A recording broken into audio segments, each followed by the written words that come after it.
इंसानियत वाकई खत्म हो चुकी है। सभी भक्तों को सत साहिब, संत रामपाल जी महाराज की दया से इस परिवार की पूरी मदद की जा रही है। इस परिवार की स्थिति बिल्कुल डाउन थी।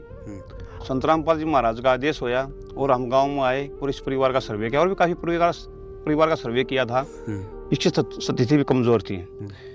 जो घर का मुखिया है इसका नाम सतपाल है, पिता का नाम भीम है और इसका यहाँ कैंसर था सर। ये जैसे सांस ले रहा है ना, तो सांस मुंह से और नाक से सांस नहीं आ रहा इसका सांस यहाँ जो ऑपरेशन हो रहा है ना इसके द्वारा आ रहा है। अच्छा। ना इससे बोला जा रहा और ना इसको सुनाई दे रहा, बोला नहीं जा रहा इसको। तो इसकी स्थिति बहुत डाउन थी और इस जो परिवार का मुखिया जब इसका वो हाल हो तो उसका परमात्मा ही रोखाड़ा है। तो परमात्मा के रूप में संत रामपाल जी महाराज यहाँ पहुंचे। वे इसार जेड़ धाम में विराजमान है। वैसे तो सब भक्तों के साथ रहते हैं, वे जेड़ धाम में विराजमान है। वहाँ से 150 किलोमीटर जिला रोहतक में ये गांव बांध, एक छोटा गांव बांध लगता है। इस परिवार के ऊपर कैसे दया करी है उनके खिलाफ परम्पार है। और जो सतपाल है इसकी जो मिसिज है, जो घरवाली है इसकी, वे भी रोग से ग्रस्त है, खांसी है, एकदम टाइप की बीमारी है उसका भी। और इनका 4 बच्चे हैं, 3 गुड़िया है और एक छोटा बेटा है बीच में। तो ये 4 बच्चे नाबालिग, कहीं जा सकते नहीं, कहीं आ सकते नहीं, कमाने वाला कोई नहीं। ये कहाँ से रहे है, ये एक रहस्य है। ये परमात्मा ने जाना भाई किस तरह ये जीवित है। सही बात। ना तो अन्न नहीं खाओगा तो जीवोगा कैसे मानस। तो मालिक ये गुरु जी एक विशेष दया है जो इस परिवार के ऊपर दया करी। मकान इसका है, मकान बिल्कुल 24 घंटे मौत के साए में। जिस टाइम हम सर्वे करने आए ना तो हम सच्चाई बताते हैं। हम दोपहर में आए तो घर के अंदर जैसे एंट्री करी, हमने बोला कि भाई साहब कौन है घर पे। तो आधा परिवार पल्ली बचाकर जमीन पर सो रहा था। अच्छा। हाँ, घर पर 4 पाई नहीं पूरी। तो मेरे तो आंखों में आंसू आ गए। मगर भगवान आप तो बड़ी दया करे हो गरीब परिवार के ऊपर, जिन्हें वास्तव में आपकी जरूरत है। मेरे पांव तले की जमीन खसकेगी कि परमात्मा जिस नगरी में हम जन्म ले रहे हैं और इस हमारी नगरी में ऐसे गरीब परिवार हमने पता भी नहीं और आपने खोज लिए। तो मैं तो अचंभा रह गया सोच रहा है। मगर भगवान खुद आए अपने बच्चों को संभालने के लिए। एक साहिब की वाणी है, गोता मारो स्वर्ग में बैठो पाताल, गरीबदार ढूंढता फिर अपने हीरे मोती लाल। तो भगवान आपने ये खोज लिए तो तंगा कोई नहीं था आपके सिवा। और आधा परिवार जमीन पर लेट रहा है, घर पर 4 पाई नहीं। हमने चर्चा करी, मगर ठीक ठाक हो। बोला भगत जी क्या ठीक, हाँ शरीर तो गया नहीं है, सांस आ नहीं रहा। मगर भाई भगवान गुरु जी करेंगे, पकड़ा तुम्हारे भी आए हैं। तो भगत जी एक तख्त था इसके आंगन के अंदर, एक टूटी हालत में।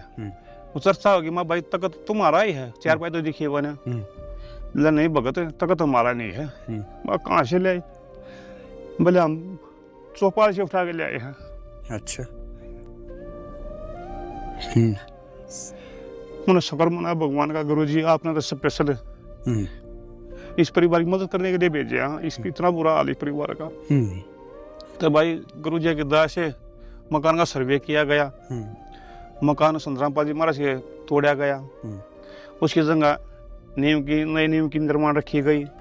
और बच्चों के लिए कपड़ा, स्कूल पढ़ने के लिए ड्रेस, भाई सामग्री, राशन, रसोई का।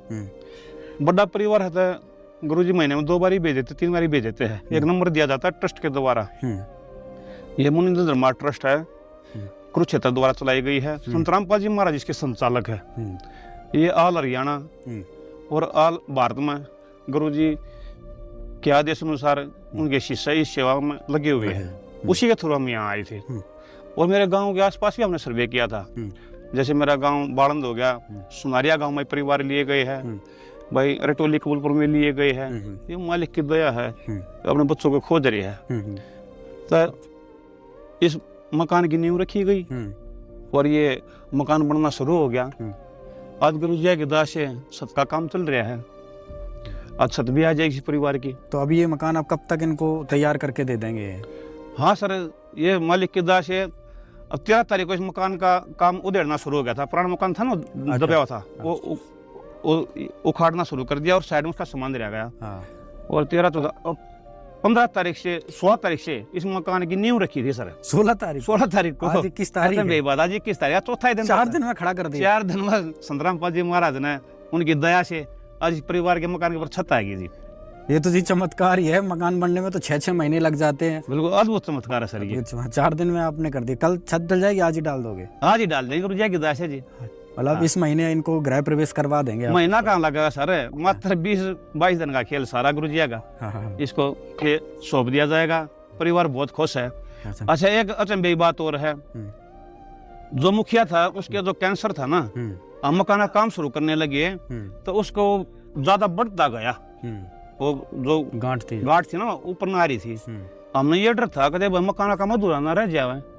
और संतरामपाल जी महाराज तो मकान बनवा रहे हैं, कदे बीच में भाई ये जो घर का मुखिया है कदे ये शरीर छोड़ जाए तो चिंता तो हो ही जाती है। सही बात। भाई बड़ी उमंग के साथ हम आए हैं, महाराज जय की दया से सारे भगतों की टीम बन के आई है और मकान का काम शुरू हुआ है।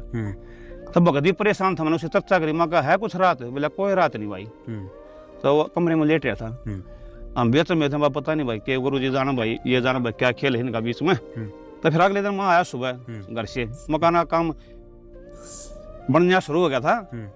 17 तारीख को हम आए। तो मैं बोला माँ भगत जी काम रहता चिंता थी, भगत जी भाई क्या हाल है उसका? मैं बोला माँ भाई सतपाल जी कहाँ पर है? वे बच्चे बोले मेरा पिताजी यही। फिर वहीं आ गया, बाहर ही आ गया मकान के पास।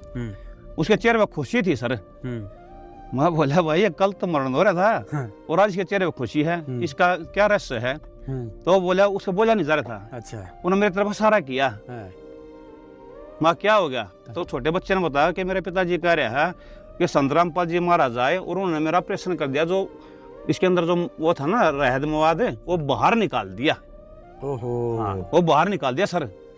और वो बिल्कुल खुशी महसूस कर रहे थे, उस चेहरे पे खुशी दिख रही थी। अच्छा। मगर जय सतगुरु रामपाल जी महाराज की जय, हे गुरुदेव भगवान आपने तो इसका रात ना के ऑपरेशन कर दिया, हमने चिंता बनी हुई थी। हाँ, ये बिल्कुल सच्चाई सर, हृदय की पुकार हमारी आंखों देखा हाल है ना सर। देख रहे हैं बिल्कुल, आज हम कैमरे में इन चीजों को कैद कर रहे हैं कि प्रत्यक्ष भगवान के प्रमाण आज कैमरों में दिख रहे हैं, चीजें दिख रही हैं। बिल्कुल जी।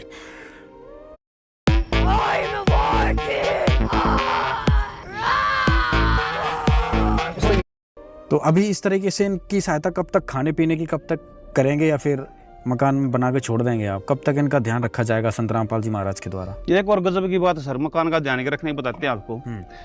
सदगुरुदेव जी ने दया कर दी, वे विराजमान हो गए। हमने प्रार्थना करी कि परमात्मा इस परिवार का आपके ये परिवार आपके दर्शन करना चाहते हैं, मालिक दया करो। तो गुरु जी ने दया करी, बोला बेटा ये सतपाल का परिवार कौन है? ये संतरामपाल का परिवार हाथ से। अच्छा। मेरे मालिक तो जो संतरामपाल महाराज का परिवार है जी, ये इसकी मदद कब तक? जब तक संतरामपाल जी महाराज रहेगा तब तक ये परिवार सुरक्षित रहेगा सर। बिल्कुल बिल्कुल, ये बात लिखवा लो आप। बिल्कुल सही। जब तक इस पृथ्वी लोक संतरामपाल जी महाराज है ना तो ये परिवार सुरक्षित है सर। जिसका कोई नहीं उसका तो खुदा है यारो।